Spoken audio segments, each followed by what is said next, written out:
This is problem number 44, and it is an expected value problem built around an exponential distribution. And anytime you're asked to find the expected value of an exponential distribution, there's a really good chance that you can use the memoryless property of the exponential distribution to bypass the calculus. So the memoryless property states, in general, that if you are waiting on a bus that shows up on average every 30 minutes, and you've been waiting for 15 minutes already, from that point in time onwards, on average, you're still going to have to wait another 30 minutes. Even if you've been waiting for 30 minutes, from that point on, the memoryless property states that it doesn't matter that you already waited for 30 minutes. On average, you're still going to have to wait another 30 minutes. No matter what point in time you pick, you're always going to have to wait the average value, or the mean value, which in this problem is 3. So, we're going to put that property into practice in just a moment. Here is our PDF, and hopefully you can jump very quickly to your CDF when working with exponential distributions. And let's take a look. We're going to visualize the situation, right? So we have a machine that breaks down on average every 3 years, and we don't check on it for the first 2 years, and we want to know on average when is it going to break down given this max of t and 2. So let's look at that visually, because I think it's going to create a lot more clarity. So here is the beginning of time, the inception of our experiment, and time goes off to infinity.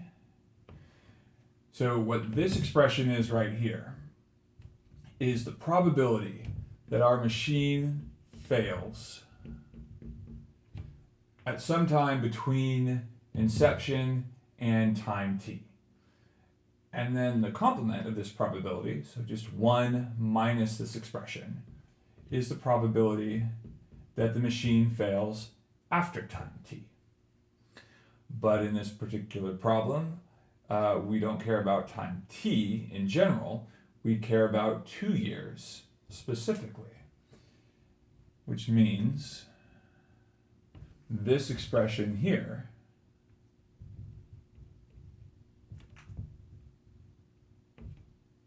is a probability of failure during the first 2 years, and this expression here is the probability of failure after the first 2 years.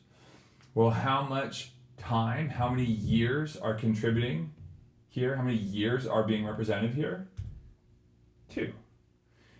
And then according to the memoryless property, how many more years should we go from this point in time?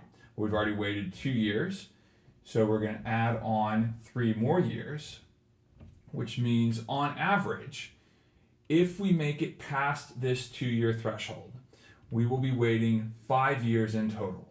And the probability of that is this expression here. So put it all together.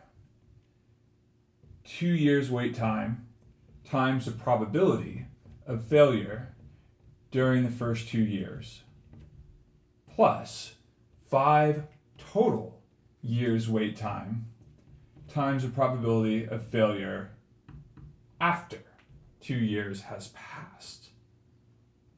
So you distribute the 2 and recognize that you can combine like terms. E to the 2/3 is a common feature of both of these constants. So we do 5 minus 2, or negative 2 plus 5, to get a final answer of 2 plus 3e to the negative 2/3.